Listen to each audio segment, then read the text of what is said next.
ओम नमो भगवते वासुदेवाय। जय श्री कृष्ण। नमस्कार प्रिय साधकों, आप सबका हृदय से स्वागत है हमारी इस पावन श्रृंखला श्रीमद् भगवद गीता जीवन का शाश्वत ज्ञान में। पिछले श्लोक में हमने देखा कि दुर्योधन के मन में भय उत्पन्न हो चुका है। आज का श्लोक उसी भय का पहला शब्द रूप है।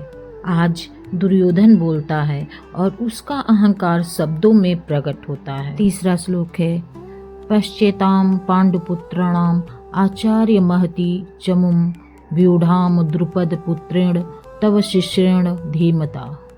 दुर्योधन द्रोणाचार्य से कहता है, हे आचार्य, कृपया पांडुपुत्रों की इस विशाल और सुसज्जित सेना को देखिए, जिसे आपके ही बुद्धिमान शिष्य द्रुपद के पुत्र धृष्टद्युम्न ने युद्ध के लिए सुव्यवस्थित किया है। यह श्लोक बाहर से केवल सेना का वर्णन लगता है, लेकिन भीतर से यह अहंकार, कटाक्ष और भय से भरा हुआ है। ध्यान दीजिए दुर्योधन के शब्दों पर। पश्य, देखिए, वह गुरु को आदेश देने की शैली में बोल रहा है। राजा होते हुए भी वह अपने भय को छिपाने के लिए अहंकार का सहारा ले रहा है।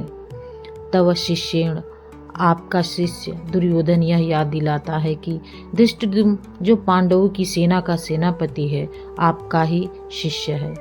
यह एक मौन आरोप है, मानो वह कह रहा हो, आपने अपने ही शिष्य से हमारे विरुद्ध सेना खड़ी करवा दिया।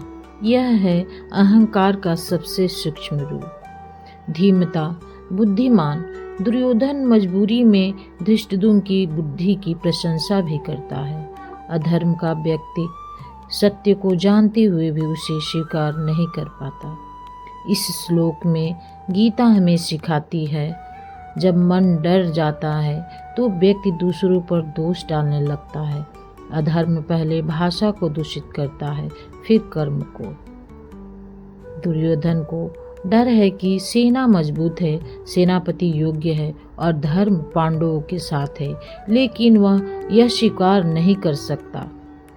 आज भी हम यही करते हैं। जब कोई हमसे बेहतर करता है तो हम कहते हैं उसे मौका मिला है, उसके पीछे कोई है, वह किसका शिष्य है, लेकिन अपने कर्मों को नहीं देखते हैं। धर्म मौन रहता है, अधर्म शोर मचाता है। धर्म अपने बल पर खड़ा होता है, अधर्म दूसरों पर आरोप लगाता है। पांडव कुछ नहीं बोल रहे, दुर्योधन बोल रहा है, क्योंकि भीतर से वह डगमगा चुका है।